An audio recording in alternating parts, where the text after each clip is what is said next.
बंद है और अयोध्या में दिनों रात वहां पर निर्माण कार्य चल रहा है। कितनी बड़ी बेईमानी, कितनी बड़ी हक तलफी क्यों चल रहा है? क्योंकि उनके मन में पाप है।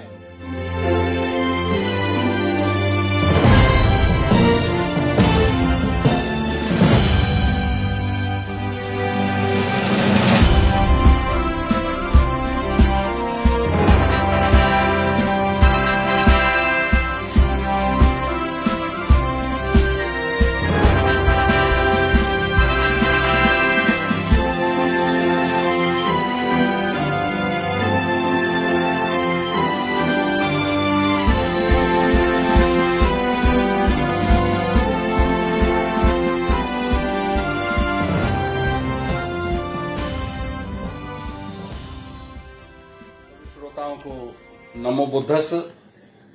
आज हम आपको अयोध्या की पवित्र नगरी, जो बौद्ध विरासत उगल रही है, अयोध्या की पवित्र नगरी जो चीख चीख कर कह रही है कि मेरा संबंध भगवान तथागत सम्यक संबुद्ध से है। बड़ी ऊंची आवाज में अयोध्या नगरी आज कह रही है कि मेरा संबंध तो संसार के सबसे उत्कृष्ट सम्राट, चक्रवर्ती सम्राट अशोक के साथ है।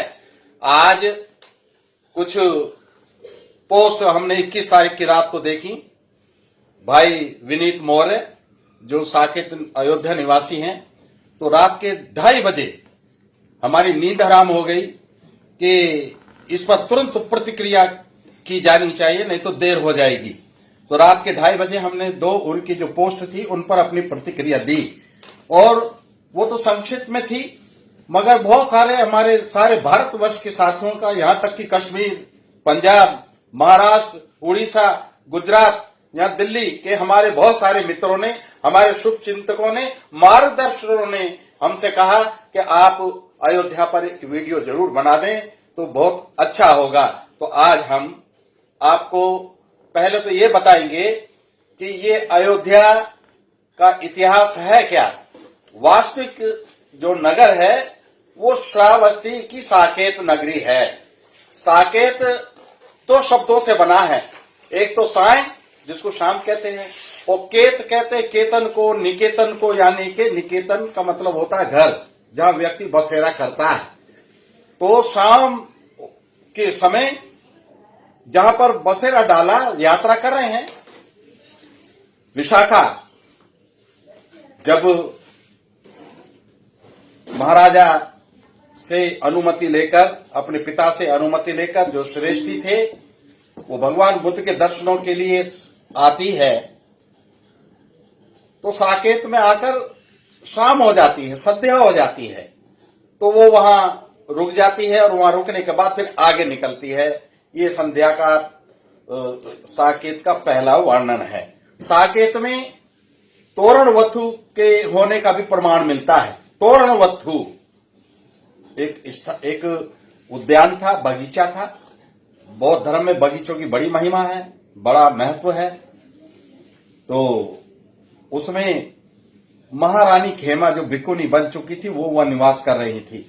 महाराजा पसंदी विशाखा की शादी में, उसके पति की बारात में जब जा रहे थे और वहां शाम हो गई साकेत में, तो उसने अपने अमात्यों से कहा कि मैं कुछ बुद्धि विलास के लिए कुछ शास्त्रार्थ करना चाहता हूं, चर्चा करना चाहता हूं।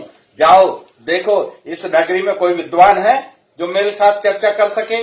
महाराजा पसंदी बड़े विवेक प्रिय थे, ज्ञान प्रिय थे और शास्त्रार्थ करने में रुचि लेते थे।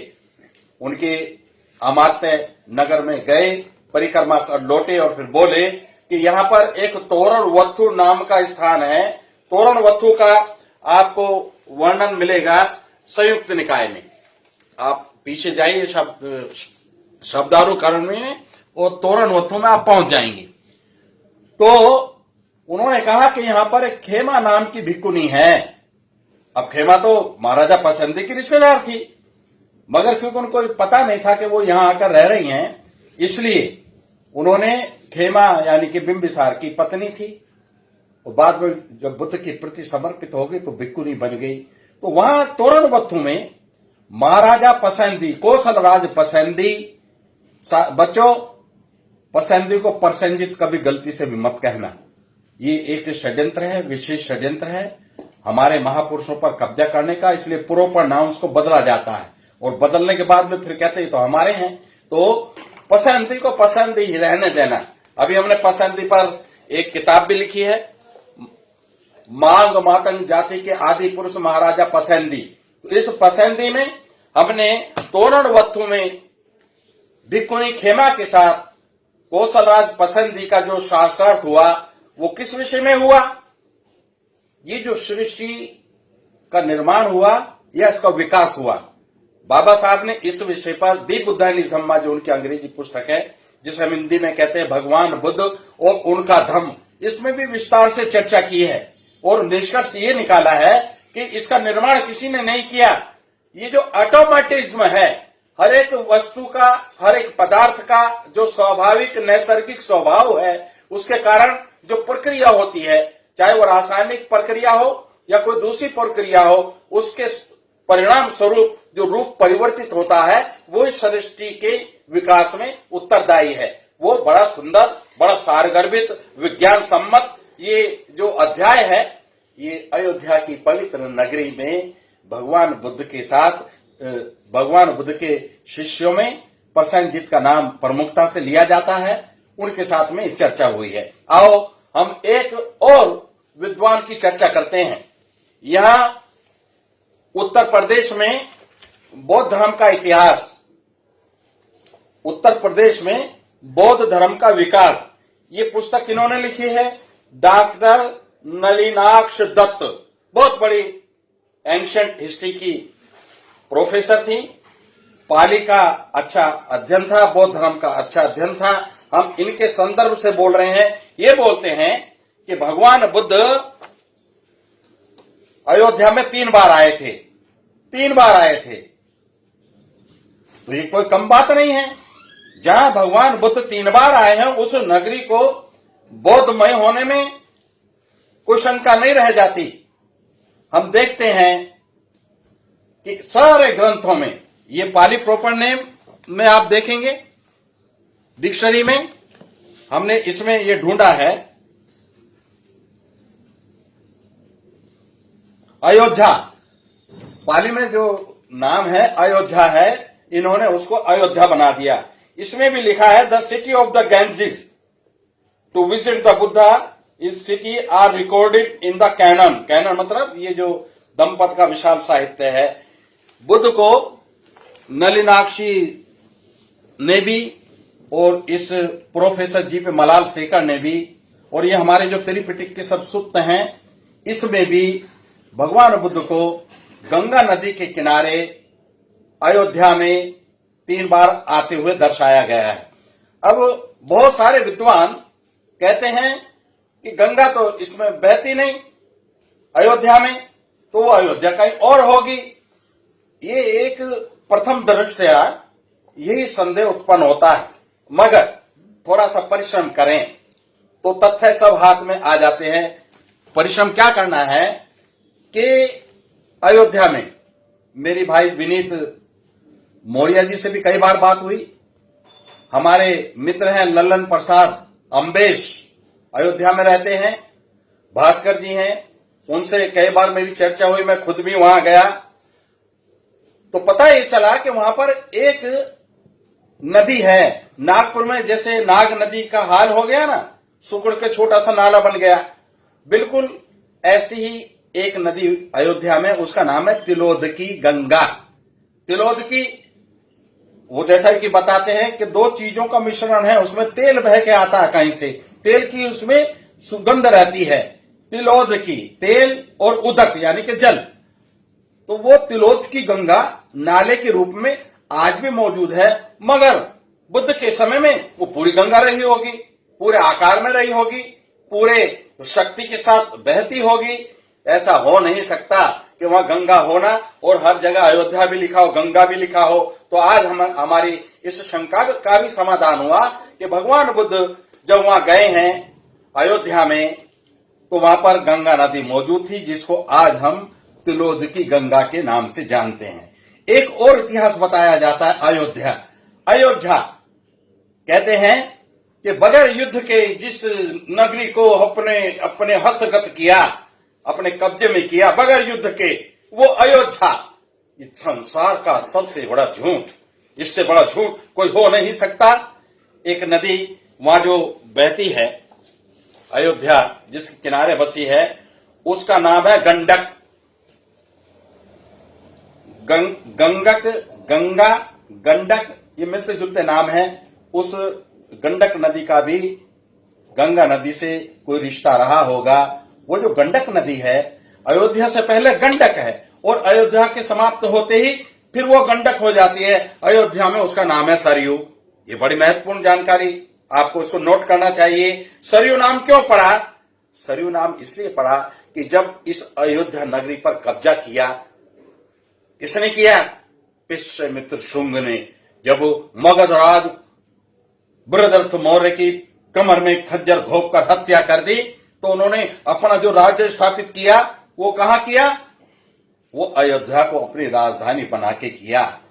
तो साथियों, जब वहां कत्लो गारत हुआ अयोध्या में, भिक्षुओं के, उपासकों के, उपासिकाओं के, विद्वानों के, कलाकारों के, मूर्तिकारों के, संगीतकारों के सर काटे गए। वो सर काटने के कारण उस सरयू नदी का पानी लाल हो गया, खून जैसा हो गया, और उस गंडक नदी का नाम जनता में सरयू नदी, बड़े गर्व के साथ कि हमने यहां इतने सर काट के डाले थे। मगर बाद में एक षड्यंत्र चला, ये बताने के लिए कि हम पर हत्यारा होने का, अहिंसक होने का आरोप ना लगे, तो एक परिभाषा घड़ी गई। परिभाषा क्या घड़ी? अयोध्या नाम रखो इसका, बगैर युद्ध के जीती गई। ये तो सब षड्यंत्रकारियों के षड्यंत्र होते हैं। वो करते कुछ है, कहते कुछ है, कहते कुछ है, करते कुछ है। तो ये जो अयोध्या की नगरी है, इसमें कितना रक्तपात हुआ वो इस नदी के नाम से ही पता चलता है। अभी ये जो वर्तमान उत्तर प्रदेश की सरकार है, जिनके अधीन अयोध्या भी है, जिनके अधीन श्रावस्ती भी है, और वो तो इस समय कोई जनतांत्रिक स्वरूप में काम नहीं कर रहे हैं, वो एक तानाशाह की तरह काम कर रहे हैं, बगैर किसी मांग के, बगैर किसी मांग के। अभी जो मुख्यमंत्री हैं उत्तर प्रदेश के, उन्होंने सरयू नदी का नाम खत्म करके फिर से गंडक कर दिया। क्यों कर दिया? क्योंकि उनको पता था ये सरयू नाम के सहारे ये हमारी अहिंसक आक्रमण जो हमारे पुरखों ने किए बौद्धों के ऊपर, ये वहां तक पहुंच जाएंगे। इसलिए आओ इस शब्द की जड़ में तेजाब डालते हैं। तेजाब क्या डाला? वो घोषणा कर दी कि अब इस नदी का नाम अयोध्या में भी गंडक ही रहेगा। मगर शोधार्थी चैन से नहीं बैठते हैं, वो अपनी रात की नींद हराम करते हैं, दिन में आराम नहीं करते हैं, और तथ्यों को छान छान कर ढूंढ ढूंढ कर लाते हैं। ये जो अयोध्या नगरी है, यहां पर आपको जानकर यह भी आश्चर्य होगा कि एक सम्राट इस देश में हुआ, वो भी शाक्य था, बौद्ध था, उसको बदनाम करके रख दिया, उसको गद्दार बना दिया।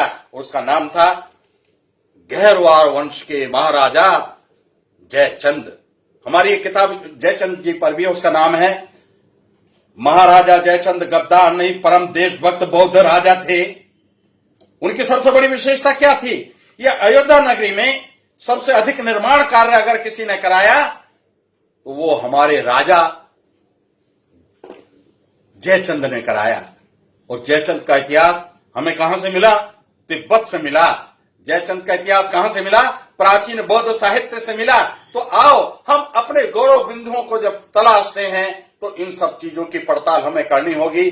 बौद्धों की जो स्थापत्य कला है, बौद्धों का जो आर्किटेक्चर है, बौद्धों की जो मूर्ति कला है, सबसे भिन्न है, उसे कोई मिलावट कर नहीं सकता।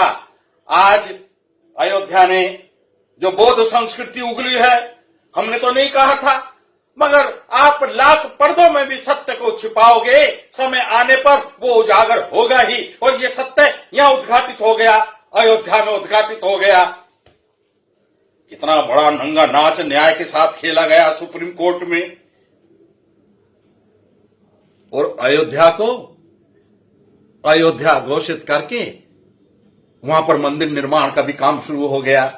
मगर प्रकृति को ये स्वीकार न था, प्रकृति को ये झूठ हजम ना हुआ। उन्होंने उगल दिया, बौद्ध साहित्य उगल दिया, बौद्ध विरासत उगल दी, बौद्ध वास्तु उगल दिया। अब आप देखेंगे कि एक प्रतिमा दिखाई है, उसमें एक नृत्यांगना, एक अप्सरा खड़ी है। वो जो नृत्यांगना अप्सरा खड़ी है, मेरा अपने साथियों से निवेदन है, जो बौद्ध इतिहास में, प्राचीन इतिहास में, मूर्ति कला में, चित्रकला में हस्तक्षेप रखते हैं, उनसे निवेदन है कि वो उड़ीसा में एक बहुत बड़ी बुद्धिस्ट साइट है, उसका नाम है रत्नगिरी। ये रत्नगिरी का जो इतिहास है, देवबला मिश्रा, ये 2 खंड उन्होंने प्रकाशित किए हैं। अब आप ये देखो, जो अभी अभी तथ्य प्रकाश में आए हैं मूर्ति के, क्या वो बिल्कुल मूर्ति ऐसी नहीं है? बिल्कुल ऐसी है वो मूर्ति, निसंदेह, बगैर किसी डाउट के वो मूर्ति बौद्ध कला की देन है। और एक वहां पर धर्म चक्र निकला है। धर्म चक्र का थोड़ा सा बताना चाहेंगे कि सारनाथ में सम्राट अशोक का जो धम्म स्तंभ है, जिसमें 4 शेर की मूर्ति हैं, उसमें 2 चक्र हैं। एक पैरों में है, उसमें 24 आरे हैं। एक उस प्रतिमा के सिर पर होता था, जो खंडित हो गया, और सारनाथ के संग्रहालय में, म्यूजियम में, वो टूटे हुए टुकड़े जो सिर के ऊपर थे और 32 आरे थे उसमें, वो उन्होंने उस प्रतिमा के पीछे दीवार पर फिट किए हुए हैं। और जो हिस्से उसके गायब हैं, उनको पेंटिंग करके पूरा करके 32 आरों वाला एक धर्म चक्र बना दिया। 24 आरों वाला धर्म चक्र है, यानी कि प्रत्यक्ष समुत्पात की 12 कड़ी अनुलोम और 12 कड़ी प्रतिलोम होती हैं, उनको मिला करके जो 24 आरे वाला धर्म चक्र बनता है, वो धम्म का पर्याय है, इसलिए उसका नाम धम्म चक्र है। मगर 4 शेरों की मूर्ति के ऊपर जो 32 आरों वाला एक धर्म चक्र होता था, उसको हम बुद्ध चक्र कहते हैं।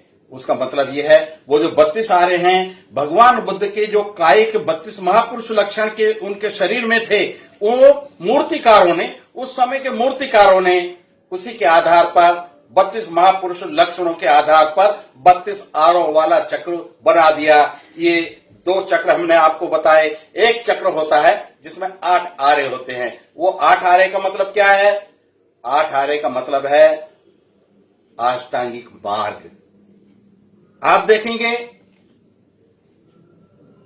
कि 16 आरों के भी चक्र होते हैं। 3 शरण, 5 शेल, 8 अष्टांगिक मार्ग, 3, 5, 8, 8 और 8 16। वो 16 का है। और एक बात और देख लें, ये जो कमल का फूल 4 शेर की मूर्तियों के नीचे है, उसमें भी 16 पंखुड़ियां नीचे को लटकी हुई हैं। तो एक धर्म चक्र होता है 29 का। 29 का क्या है? 29 का महत्व यह है कि सिद्धार्थ ने, बोधिसत्व सिद्धार्थ ने जब अपना घर त्याग किया था, अपना परिवार का त्याग किया था, अपनी नगरी का त्याग किया था, अपने खजाने का त्याग किया था, परिवारजनों का त्याग किया था और महावीर निष्क्रमण करके गए थे, वो 29 साल की अवस्था में थे। उनकी उम्र 29 साल की थी, इसलिए वो 29 साल की उम्र में ग्रह त्याग किया। काहे के लिए किया? लोक कल्याण के लिए किया। इसलिए बड़ी महत्वपूर्ण घटना थी। मूर्तिकारों ने 29 आरों वाला जो धर्म चक्र बनाया, ये धर्म चक्र जो अयोध्या में से निकला है, अयोध्या में से जो अपने आप हमने नहीं निकाला, अपने आप जो निकला है, उस धर्म चक्र को इस चीज का भी डर नहीं था कि इस देश में तो बौद्ध संस्कृति के विरोधियों की सरकार है। मगर नहीं, जब सत्य प्रकट होता है तो भय को भी चीर कर प्रकट होता है। ये जो हमारी विरासत में अयोध्या में, ये इस बात का ज्वलंत प्रमाण है। एक और देखेंगे आप कि वो जो 29 आर्य धर्म चक्र के हैं, उनके बीच में 13 पंखुड़ियों वाला कमल का फूल है। साथियों, संयुक्त निकाय में फेण सुत्त, फेण कहते हैं, ये जो पानी में झाग होता है ना, समुद्र में जो झाग होता है उसको फेण कहते हैं। उसका शाब्दिक अर्थ बताया मैंने। तो आप फेण सुत्त में क्या 381 पेज पर इसके लास्ट में इसका अध्याय का सार बताते हुए बुद्ध कह रहे हैं भिक्षुओं को, भिक्षुओं जैसे उत्पल उत्पल कमल के फूल को कहते हैं ना, या पुंडरीक सफेद रंग के कमल के फूल को कहते हैं, या पद्म वो भी उसी को कहते हैं। पानी में पैदा होता है और पानी में ही बढ़ता है। जो भी पानी से वह अलग अनुपलिप्त रहता, अनुपलिप्त मतलब बगैर पानी में लिप्त, कीचड़ में रहता मगर उसमें लिप्त नहीं रहता, उसमें संता नहीं है। पानी की बूंद भी डालोगे उस पर गोल मोती की तरह रखी रहेगी, उससे लिप्त नहीं होगी, उसमें लगेगी नहीं। बिको इसी तरह बुद्ध संसार में रहकर भी संसार की जीत संसार से अनुरूप रहते हैं। संसार में रहते हुए भी संसार से अलिप्त रहते हैं। जिस प्रकार से कमल के फूल पर या कमल के पत्ते पर पानी की बूंद गिर जाए तो वो एक रूप में एक छोटे से मोती के रूप में उसमें लगी रहती है। ये भगवान बुद्ध का कमल के फूल पर जो जगह जगह प्रतिमाएं मिलती हैं, उसका कारण यही है कि चित्रकारों ने कमल के फूल को और भगवान बुद्ध को एकाकार करके, इतने बड़े फूल नहीं होते थे कि भगवान बुद्ध उस पर बैठ जाएं, या भगवान बुद्ध इतने छोटे नहीं होते थे कमल के फूल पर बैठ जाएं, मगर ये एक उपमाएं हैं जो भगवान बुद्ध की विशेषताओं को परिभाषित करने के लिए जनता के बीच में प्रचारित की गई। भगवान बुद्ध की महिमा, उनकी महानता, उनकी सर्वज्ञता को प्रकाशित करने के लिए इन उपमाओं को प्रचारित किया गया। तो ये जो उपमा है और ये जो धर्म चक्र मिला है 29 आरों वाला, उसके बीच में जो 13 पंखुड़ियों वाला कमल है, तो कमल का अर्थ हमने आपको बता दिया क्या है। अब वो 13 क्या है? 13 का 10 पारमिताएं, जब तक पारमिताएं पूरी नहीं होंगी बुद्धत्व प्राप्ति की ओर नहीं बढ़ा जाएगा। और 3 शरण, जब आप बौद्ध धर्म में आते हो और 3 शरण आपने ग्रहण नहीं की तो आपका बौद्ध बनना अपूर्ण रहता है। इन तीनों चीजों का बड़ा महत्व है। 10 को और 3 को जोड़ेंगे तो तुरंत आपके 13 की संख्या हाथ लग जाती है। वो 13 की संख्या का ही वो कमल का फूल है। अब हम देखते हैं वहां पर एक इतना बड़ा अष्टकोणीय पत्थर निकला है। अकल के दुश्मन उसको कह रहे हैं कि शिवलिंग है। शिवलिंग है बगैर योनि का। जहां भी शिवलिंग होता है वहां योनि होती है, बगैर योनि का कोई लिंग बनाए हुए पत्थर के, वो भी गोल है, आकार छोटा है या बड़ा है। और शिवलिंग का जो आविष्कार हुआ वो इसलिए हुआ कि बौद्धों के जो चैत्य थे, मनोती स्तूप थे, उन पर आसानी से कब्जा किया जा सकता था। उनको थोड़ा सा घिसो, वो शिवलिंग जैसा बन गया, और नीचे दूसरे पत्थर की ला करके योनि लगा दो। अब जो महाकाल उज्जैन का मंदिर है ना, वहां का जो वो शिवलिंग है उसके नीचे योनि काय की है? पीतल की है। इसका मतलब मामला गड़बड़ है। और वहां होता क्या है, जो महाकाल मंदिर में दर्शन करने जाते हैं ना, उनको धक्के दे देकर बाहर भगाया जाता है। कारण क्या है कि कहीं इनको सोचने समझने की फुर्सत ना मिल जाए, ये देख ना लें कि भाई हमने क्या गड़बड़ी की है।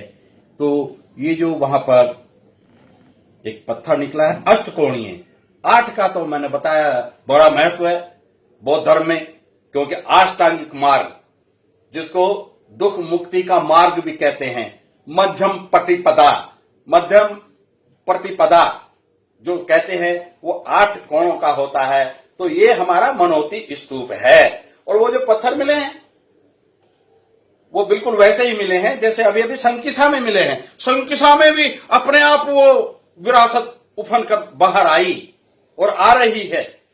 अभी वहां के जो योग्य भिक्खु धर्मपाल जी हैं, हमारे श्रद्धा के आधार महंत उपनंद जी हैं, उन्होंने एक नदी के किनारे और एक नई विरासत और ढूंढ ली है। ये सिलसिला चल पड़ा है। प्रकृति अब स्वयं खुद चाहती है कि बुद्ध की संस्कृति, जो मानव कल्याण की सबसे महत्वपूर्ण संस्कृति है, जो जन जन के कल्याण की गारंटी देती है, वो पुनर्स्थापित होनी चाहिए। हमें तो ये जो प्राकृतिक रूप से चीजें प्रकट हो रही हैं, उनको देख करके ऐसा ही लगता है।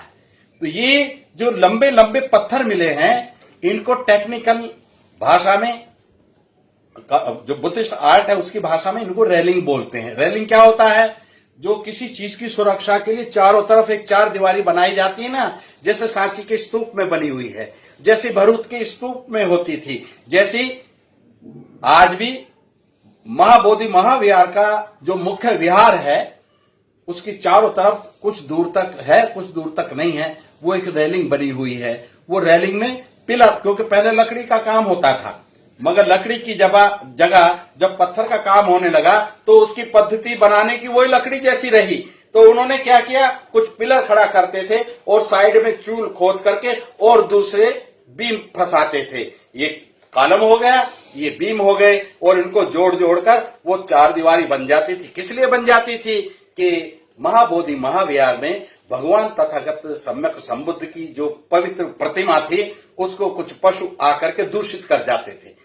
जब जैसे गर्मी पड़ रही है, नील गाय भागी भागी आई और वो जो गर्भगृह है महाबोधि महाविहार का, वहां अंदर बैठ करके ठंड, आज भी बड़ी ठंड रहती है। वहां की विशेषता है, आप गर्मी के मौसम में जाओगे तो आपको ठंड महसूस होगी और सर्दी के मौसम में जाओगे तो सर्दी महसूस नहीं होगी। तो वो जानवर वहां बैठते थे और जब वहां बैठते थे तो वो गंदा भी करते थे। तो सम्राट अशोक ने इस प्रकार के अनापेक्षित पशुओं की एंट्री को बैन करने के लिए चारों तरफ एक रेलिंग खड़ी कर दी, उसको हिंदी में वेदिका कहते हैं। वो चारों तरफ लगा दी और एक दरवाजा खोल दिया।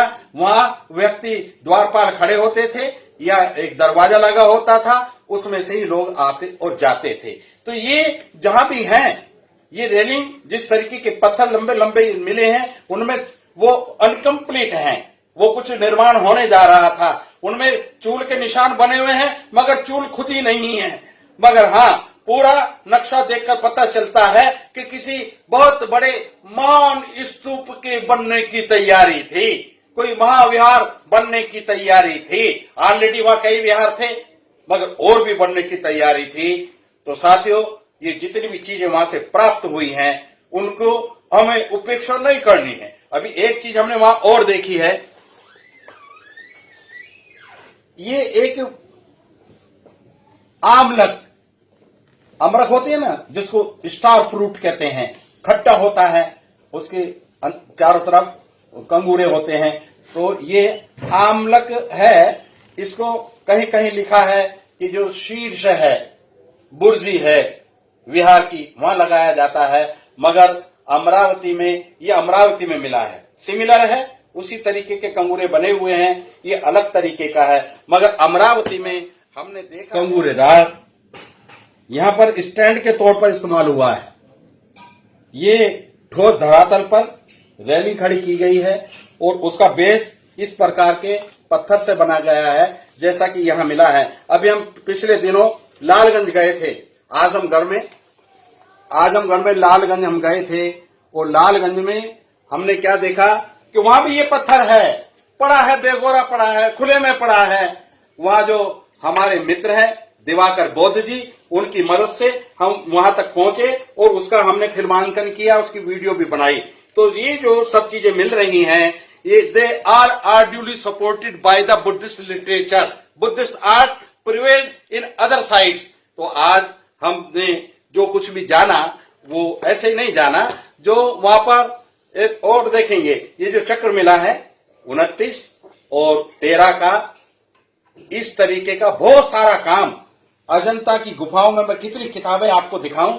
एक ये किताब है द आर्ट ऑफ इंडिया, जो कभी आर्कियोलॉजी के डायरेक्टर जनरल होते थे, उनकी ये लिखी हुई किताब है। इसमें उस तरीके के चित्र भरे पड़े हैं जिसमें क्या कहते हैं, ऑर्नामेंटली वेरी रिच राउंड डिजाइन्स, गोल डिजाइन, उनमें कमल के फूल बने हैं, कई कमल के फूल नहीं बने हैं तो कोई दंपति बनी है, बुद्ध का सिर बना है, या किसी द्वारपाल का सिर बना है, या नृत्यांगनाएं बनी हैं।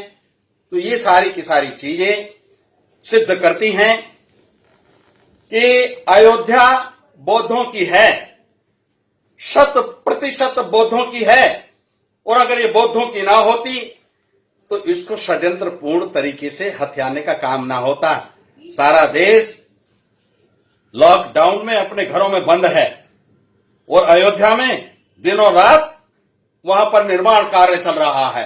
कितनी बड़ी बेईमानी, कितनी बड़ी हक तलफी क्यों चल रहा है? क्योंकि उनके मन में पाप है, उनके मन में चोरी करने का अपराध बोध है, इसलिए वो चोरी चोरी ये सारे काम कर रहे हैं। करो तुम चोरी चोरी काम। ये पृथ्वी, जब कहते हैं ना इस देश की धरती सोना उगले उगले हीरे मोती, उगलती है ना हीरे मोती। बौद्धों की विरासत जमीन ने अपने आप उगली है। जिनको ये कमजोर समझते हैं, जिन लोगों को, जिन बौद्धों को कमजोर समझते हैं, आज पृथ्वी भी उनके समर्थन में सामने आकर खड़ी हो गई है और जो विरासत ये दबा रहे थे वो अपने आप प्रकट हो गई है। कुछ दिन पहले एक हिंदुस्तान टाइम्स के अंग्रेजी में आया था कि निर्माण कार्य के दौरान एक टीला बीच में आ रहा है। वो एक खबर आई थी। हमें ऐसा लगता है उस टीले को ही इन्होंने खोद दिया और ये सारी बौद्ध विरासत सामने आ गई। जब अटल बिहारी वाजपेयी जी का जमाना था और उस समय कुछ निर्माण कार्य उनका चल रहा था तो एक चबूतरा बीच में आ गया। ये अखबारों की बता रहा हूं, अखबारों में बता रहा हूं का मतलब समझ लेना। अखबारों में जो आता है वो बहुत ज्यादा छन कर आता है। अयोध्या की भी जो ये प्रतिमाएं आई हैं बहुत कम करके दिखाई होंगी, सारी की सारी दिखाते तो सारी पोल खुल जाती। तो साथियों, उस वक्त क्या हुआ, आडवाणी और अटल जी का जमाना था। उन्होंने कहा इसको छेड़ना मत, इसको ऐसे ही पाट दो और वो पाट दी गई। हमारा आज ये कहना है 2020 में हम बात कर रहे हैं, उस स्थान को चिन्हित करो और उसको दोबारा उसका उत्खनन करो और उसके नीचे क्या दबा पड़ा है दुनिया को देखने दो। आज इस देश के शासकों पर हमारा भरोसा नहीं है। हम चोरों के हाथों मोर नहीं मरवाना चाहते, इसलिए हमने निवेदन किया था अपनी पोस्ट में 21 तारीख की रात को, यानी कि 22 तारीख की सुबह 2:30 बजे। वो क्या निवेदन किया था कि निष्पक्ष खुदाई होनी चाहिए, निष्पक्ष पुरातात्विक उत्खनन होना चाहिए, मगर भारत के सरकार के माध्यम से नहीं, यूनेस्को के माध्यम से होना चाहिए। हमारी अटल मान्यता है कि जिस दिन यूनेस्को यहाँ आकर फावड़ा मारेगी उस दिन दूध का दूध और पानी का पानी हो जाएगा। बुद्ध, साक्षात बुद्ध और साक्षात सम्राट अशोक प्रकट हो जाएंगे। आज वहां पर हम देखकर आए हैं, एक जगह सम्राट अशोक का बहुत बड़ा स्तंभ एक कब्र में दबा हुआ है। उसे 20 फुटी कब्र कहते हैं, इतना बड़ा तो आदमी होता नहीं। वो जो सम्राट अशोक का वहां स्तंभ था जिसका चीनी यात्रियों ने वर्णन किया था, उसको दबा करके उसको एक कब्र का रूप दे दिया गया है। साथियों, ये जो बाबरी मस्जिद तोड़ी गई थी उसको भी समझ लो, वो इसलिए नहीं तोड़ी गई थी, वो मस्जिद थी, तोड़ी वो इसलिए गई थी कि वहां पर उसके बुद्ध विहार होने के स्पष्ट प्रमाण थे। किसी भी दुनिया की किसी भी मस्जिद का नाम किसी व्यक्ति के नाम पर नहीं होता। तो ये जो बाबरी मस्जिद इसका नाम था वो इसलिए नहीं था कि वो बाबर ने बनाई थी। ये तो एक कहानी इन्होंने बनाई है ताकि हिंदू मुसलमान का झगड़ा हो और मुसलमानों को पीट पीट करके जो कुछ लोग खुश होते हैं उनके पीटने से उनका ध्रुवीकरण कर सके, उनके वोटों को ठग सकें। वो एक अलग नीति है। मगर असलियत ये है कि उस मस्जिद के जो पिलर थे, ऐसे पिलर जो अब निकले हैं इससे बड़े आकार के, उनके ऊपर की तरफ बब्बर शेर के चेहरे बने हुए थे। उन पिलर्स के ऊपर शेर की प्रतिमाएं बनी हुई थी, उनकी मूर्तियां बनी हुई थी और उन शेरों को क्या कहते थे, बब्बर शेर। और बब्बर शेर की मस्जिद तो नहीं कह सकते थे, इसलिए शॉर्टकट बोल दिया बाबरी मस्जिद। तो वो जो मस्जिद का ध्वंस किया गया, मस्जिद गिराई गई, मस्जिद तोड़ी गई, एक उन्माद पैदा करके। ऐसा ही उन्माद एक 1935 में भी बनारस में पैदा किया गया था।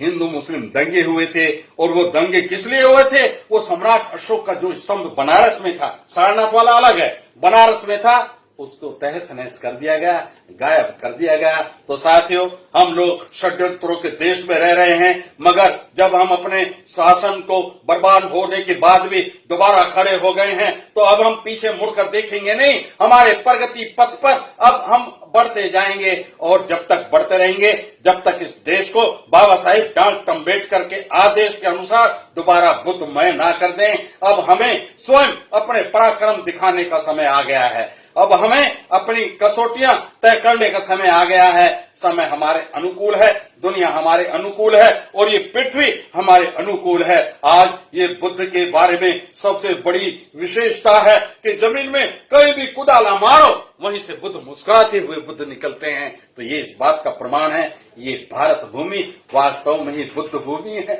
ये भारत भूमि वास्तव में ही अशोक भूमि है, ये बौद्ध खाती है, ये बौद्ध विरासत है, ये बौद्ध संपदा है।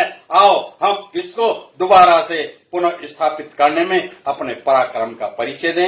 इन्हीं विचारों से अगर मैं कुछ ज्यादा बोल गया हूं तो क्षमा प्रार्थी हूं, और कोई बात आपको भा गई हो, अच्छी लग गई हो तो उसका प्रचार करना।